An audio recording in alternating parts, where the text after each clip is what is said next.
In 1241, on Poland's fields of Ligenets, Duke Henry II was confronted with a sight that seized his heart as he surveyed the expanse. Countless Mongol tents extended as far as his vision could reach, with campfires burning throughout the night, too numerous to count. The thundering hooves of horses reverberated through the valley. Spies returned with their grim reports. ___0__, Duke Henry swallowed hard. With only 25,000 warriors, even joined by Europe's most elite Teutonic knights, the odds were stacked against him, 1-4, perhaps even 1-8. Yet, he saw no alternative. Failure to confront this battle meant that all of Europe would succumb to these eastern nomads. Then, an unimaginable event occurred. Duke Henry suffered a devastating defeat, was beheaded, and his head paraded on a spear through the city. Nearly 40,000 lives were lost, sending shivers through Europe. However, there's a crucial fact Duke Henry never realized. He was not outnumbered at all. In reality, his forces surpassed those of his adversaries. The Mongol contingent on that day numbered merely 8,000 to 20,000 men. So, what on earth transpired? Prior to revealing the answer, please leave a comment indicating your current location and the time there.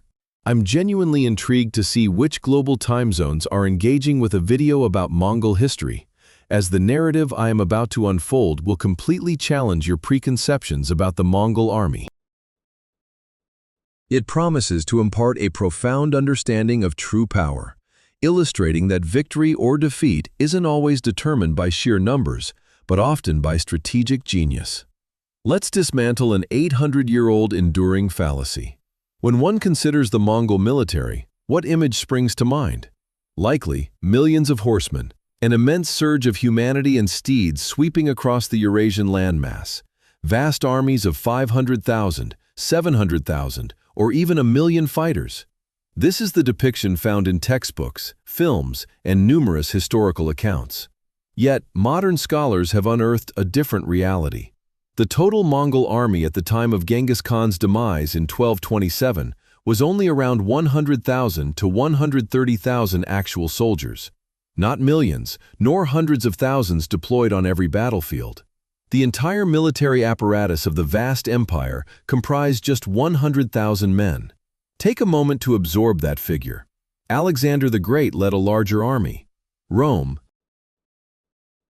at its zenith, commanded a significantly more massive military. Nevertheless, the Mongol army, despite its comparatively modest size, conquered more territory than any other empire throughout history, stretching from the Pacific Ocean to the Black Sea, and from Siberia to Persia. How could this be possible? To comprehend this, we must examine the origin of these exaggerated figures. Rashid Allen, a 13th-century Persian historian, recounted that the Mongol army exceeded 600,000 men. Another historian, Gujani, claimed the number reached as high as 800,000. Medieval European chroniclers presented even more fantastic figures, with some documents citing Mongol armies in Hungary totaling 500,000 men. However, modern researchers, by cross-referencing with the most authoritative source, quote 1, a Mongolian text penned shortly after Genghis Khan's death, uncovered the truth. Genghis Khan's core army initially consisted of merely 23,000 cavalry. That's right, 23,000. This was the number he began with as he embarked on his global conquests. By the time of his death, after prolonged warfare and the conscription of soldiers from vanquished territories, the entire Mongol army had grown to approximately 123,000 to 129,000 men, according to Rashid Allen's records, a more credible source given his position within the Mongol court and access to military documents. But here is the crucial insight. That 100,000 figure represented the empire's entire military might. They never concentrated all these forces in one location. The army was organized into multiple tumens, units of 10,000 men, which operated independently across various fronts, thousands of miles apart. When the Mongols invaded Europe in 1241, Their combined invasion force amounted to only about 80,000 to 100,000 men, including allied troops from Turkish and Russian tribes. This force was further divided into 3 to 4 separate armies, each pursuing a distinct route. In Poland, where Duke Henry confronted the purportedly massive Mongol army, there was actually only a small diversionary force of approximately 8,000 to 20,000 men. This is why reliable contemporary documents, such as the Historia Mongolorum, record the number of Mongol cavalry invading Poland at 10,000. So, why did everyone believe their numbers were so much larger? The Mongols were masters of psychological warfare, and one of their most potent weapons wasn't their bows or war horses, it was fear.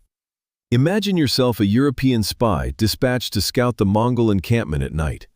You ascend a hill and gaze down, witnessing thousands, perhaps tens of thousands, of campfires glowing in the darkness, stretching endlessly toward the horizon. You return, reporting, quote 2, quote 3. Yet, what remained unknown to you was the deliberate strategy of the Mongols to ignite more fires than strictly necessary. Each small contingent was instructed to light numerous fires, fabricating the impression of an enormous military presence. This intentional ruse is well documented in historical accounts. Furthermore, the Mongols employed decoys. They fastened armor and weaponry to mannequins, mounted them on reserve horses, and let these horses gallop alongside their forces. From a distance, adversaries perceived an army 2 or 3 times its actual size. However, the most profound deception wasn't born from these ploys, but from the atypical manner in which the Mongols engaged in combat. Consider yourself a European knight, accustomed to the conventional European approach to warfare. Typically, 2 armies would confront each other directly, then charge into a conclusive engagement, with victory going to the stronger force or the one possessing numerical superiority. The Mongols, however, disregarded these conventions. As you array your formation for an assault, a contingent of Mongol cavalry materializes on your right flank. They release a barrage of arrows and then vanish as swiftly as they appeared. Before you can respond, another group surfaces on the left, discharges more arrows, and retreats. Then they emerge from behind, only to reappear in front again. You pivot right, then left, then turn about. They seem to be ubiquitous. A thought begins to form. We're entrapped. They must command a vast multitude to attack from all directions simultaneously. But in actuality, it's merely the same cavalry units moving with incredible speed, striking from various positions. Each Mongol horseman typically had 3 to 4 horses at his disposal. When one horse became fatigued, they would swap to another. This enabled them to cover distances of 100 to 150 kilometers daily, a pace unmatchable by any European army. A Persian historian, Adamalik Juvani, depicted Mongol cavalry as more numerous than ants and locusts, exceeding the sand in the desert or drops of rain. This, however, was not an accurate count, but rather the perception they cultivated. An intriguing observation comes from Piano Carpini, a European friar who visited the Mongol Empire. He chronicled that the Mongols' encircling maneuvers frequently led opponents to believe they were considerably more numerous than their true strength. And here's an unexpected counterpoint. King Hatton of Armenia, an eyewitness to Mongol battles, recorded the inverse. He noted that due to the Mongols' disciplined and orderly formations, their actual numerical strength was often underestimated, not overestimated. These 2 conflicting accounts reveal something significant. No one truly had precise knowledge of the Mongol numbers, and that was precisely the Mongols' objective. Uncertainty breeds apprehension. Apprehension leads to errors, and errors culminate in defeat. Now, for the most astonishing revelation. In the majority of significant battles, the Mongols were actually outnumbered rather than outnumbering their opponents. Impartial researchers have meticulously examined the principal Mongol engagements in Europe and concluded that in most confrontations, they faced substantial numerical disadvantages. Let's examine 3 pivotal battles. The Battle of Legnica in 1241. Duke Henry II of Poland assembled a formidable army of 25,000 to 30,000 warriors, including Teutonic Knights, Templars, and Hospitallers, Europe's most elite fighters. These heavily armored, expertly trained warriors possessed high morale. Facing them was a Mongol diversionary force led by Khadan and Baydar. The most reliable assessments placed this force at merely 8,000 to 20,000 cavalry. A contemporary document, the Historia Mongolorum, records the figure at 10,000 men. The ratio was at least 3 European warriors for every Mongol cavalryman, possibly even 1 against 3. Nevertheless, the outcome was a complete catastrophe for Europe. Nearly 40,000 perished, among them over 500 Templar knights. Duke Henry was beheaded. The Battle of Mohi in 1241, occurring just 2 days after Legnica, was the decisive clash in Hungary. King Bela IV marshaled one of the largest armies Europe had ever witnessed, 100,000 warriors. Hungary at that time was renowned for possessing Europe's finest cavalry. Opposing them was the main Mongol army, commanded by Batu Khan and Subutai. According to credible estimations, the Mongol force comprised approximately 80,000 men, only a fraction of whom were actual Mongols, with the remainder being allied troops from subjugated territories. The Hungarians outnumbered them by at least 20%. They fought on their home turf, enjoyed a terrain advantage, and had established supply lines. Yet, the result was a disaster even more profound than Legnica. An estimated 60,000 Hungarians perished. The Mongols collected 9 sacks of severed ears, their customary method for counting casualties. The Battle of the Kalka River in 1223 marked the Mongols' initial foray onto European soil. An alliance of Russian principalities and Cumans mustered a massive army to impede the Mongol advance, estimated at 80,000 to 100,000 warriors. Subutai and Jebe, 2 Mongol generals, commanded only a small reconnaissance force, estimated at 20,000 to 30,000 men. They were outnumbered by at least 3 to 1. However, the Mongols implemented one of the most classic military strategies. They simulated panic and fled. The Ruskuman army, mistakenly believing they had won, pursued them continuously for 9 days. By the time they reached the Kawa River, they were drained, famished, and their formation had disintegrated. The entire Mongol army was already positioned there and annihilated them. Do you observe the consistent pattern? In every major engagement, the Mongols found themselves outnumbered, yet they consistently emerged victorious. Their triumphs were so resounding, so utterly devastating, that they sent tremors throughout all of Europe. Consequently, the true inquiry isn't about the size of the Mongol army, but rather how they managed to win despite numerical inferiority. And this is precisely where the narrative becomes truly captivating. If numbers weren't the deciding factor, then what endowed the Mongol army with such formidable power? The answer lies in the optimal convergence of 5 elements: structural organization, rigorous training, advanced technology, brilliant tactics, and, most crucially, unparalleled adaptability. Organizational structure was key. The decimal system employed by Genghis Khan revolutionized military organization. He completely dismantled the archaic tribal system and instituted an entirely novel framework based on the decimal system. The smallest contingent, known as an arban, comprised 10 men. 10 arbans formed a jun, totaling 100 men. 10 juns constituted a mingan, consisting of 1,000 men. And 10 mingans formed a tumen, numbering 10,000 men. Does that sound straightforward? That simplicity was precisely its strength. This framework afforded incredible flexibility. A tumen could operate autonomously or seamlessly coordinate with other tumens. A jun could detach for an individual assignment and then reintegrate without losing efficiency and reorganization. And here's the pivotal aspect. Genghis Khan dissolved tribal divisions. He intermingled individuals from diverse tribes into the same units. Their allegiance was no longer directed towards tribal leaders, but towards their unit, their commander, and ultimately, the great Khan himself. Training began in early childhood. A Mongol child commenced learning horsemanship at the tender age of 3. Initially, they were securely fastened to the saddle to prevent falls. By the ages of 5 to 6, they had become proficient riders. By 7 or 8, they began mastering archery. By the time they reached 14, the conscription age, a young Mongol man possessed over a decade of experience in both riding and shooting. They could accurately fire arrows while galloping. They could shoot backward while in full retreat. They could switch horses without pause. Contrast this with a European knight.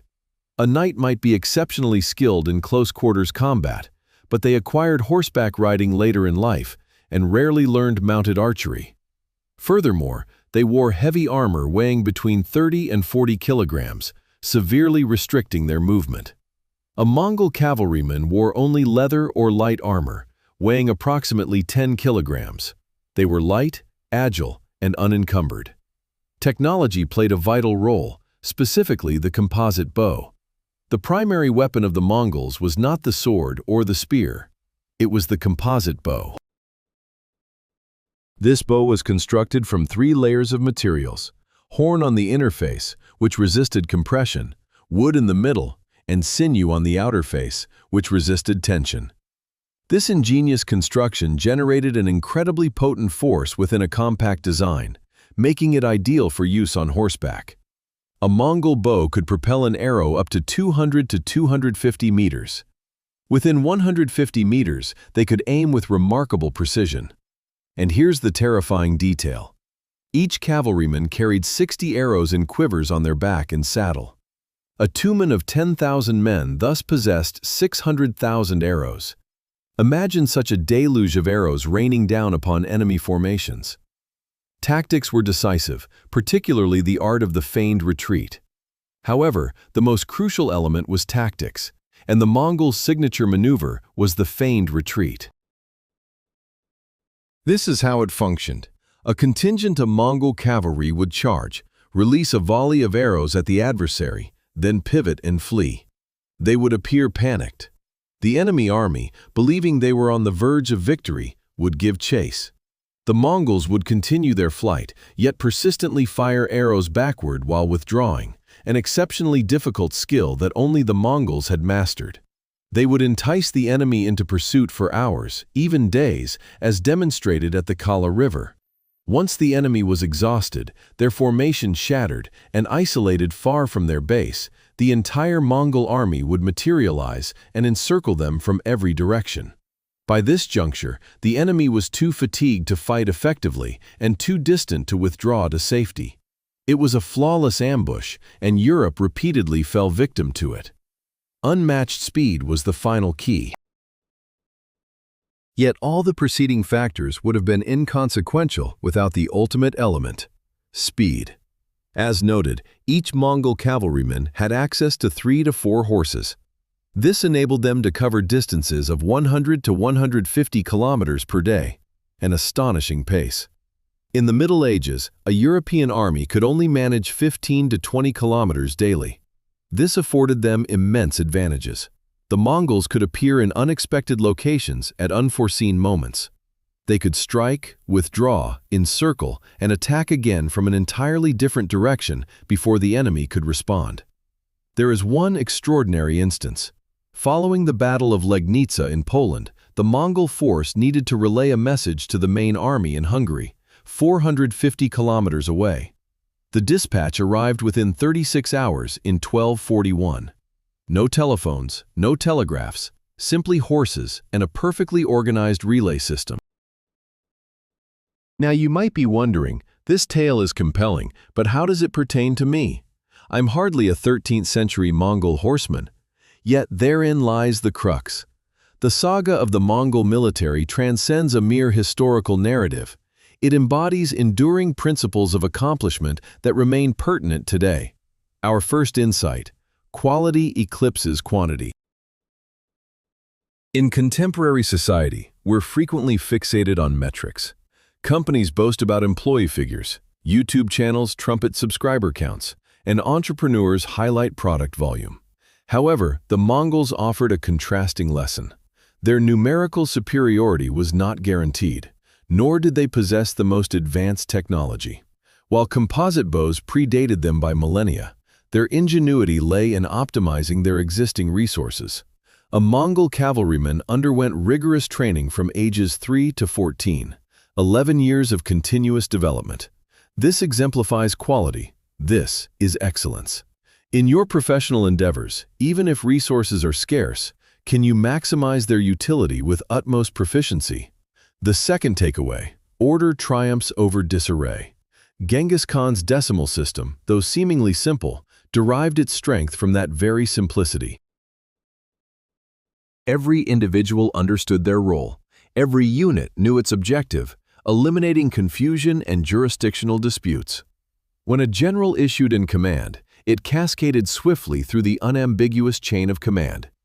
Contrast this with the European armies of that era, a chaotic amalgamation of feudal lords, each commanding their own forces and pursuing their individual agendas.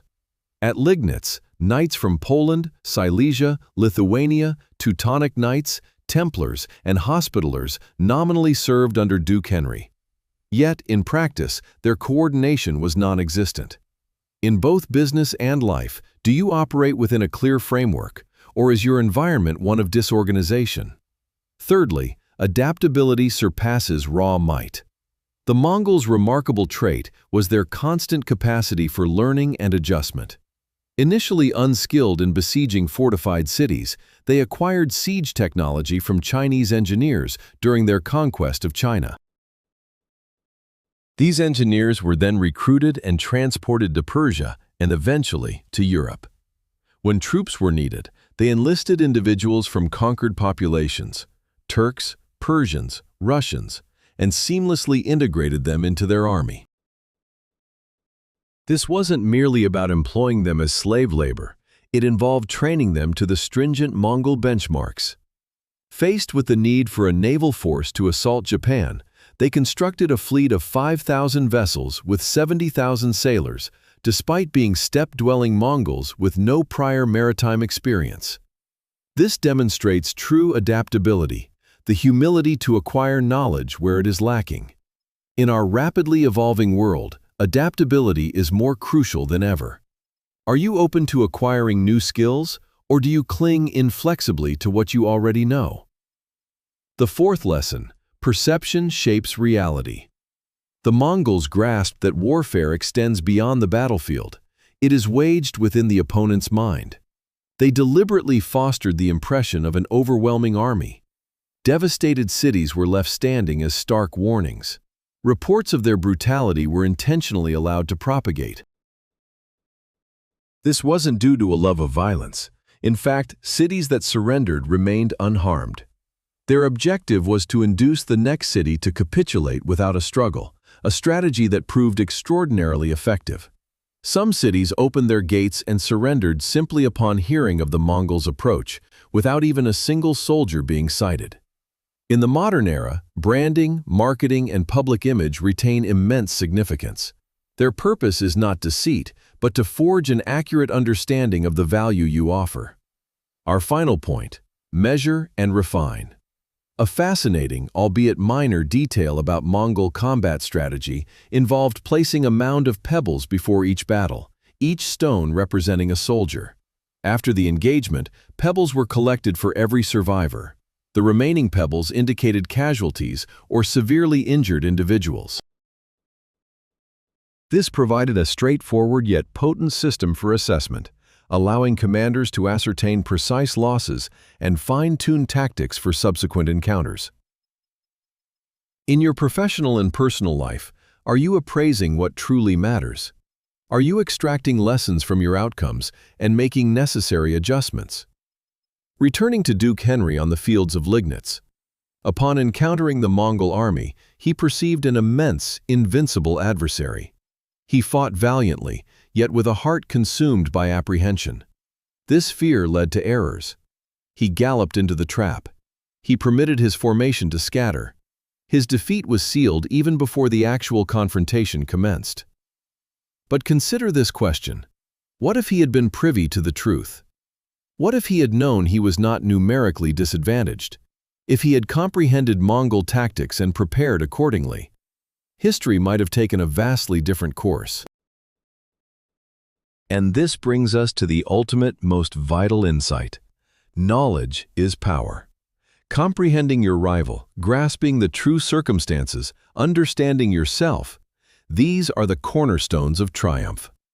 The Mongol army, with only 100,000 men, forged the largest empire in history, not through sorcery.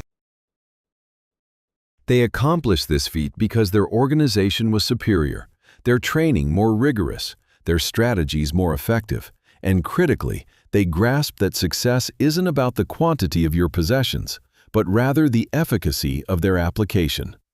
You might perceive a deficit in assets, insufficient funds, limited time, lacking expertise, or an absence of vital contacts. You observe others and surmise they possess a more formidable force, but this perception could be misleading. Perhaps their strength also lies in being a compact unit, yet exceptionally well-structured and swift. You likely don't require an enormous following, simply a core group of 100 dedicated individuals. It's improbable that you need proficiency in every conceivable skill, just mastery over a select few essential capabilities. The narrative of the Mongols serves as a potent reminder. Never underestimate the influence of a small, disciplined, and well-coordinated collective pursuing a defined objective. A mere 100,000 Mongol fighters vanquished millions. You, utilizing your current resources, possess the capacity to achieve what others deem impossible. Your insights are now invited. Which principle derived from the Mongol military resonates most with contemporary existence? Share your thoughts in the comments section, and if you found this content beneficial, please like and subscribe to bolster this channel. Bear in mind, in life's conflicts, victory isn't secured by the one commanding the largest army, but by the one who intelligently deploys their available resources. Appreciate your viewership. Until our next broadcast.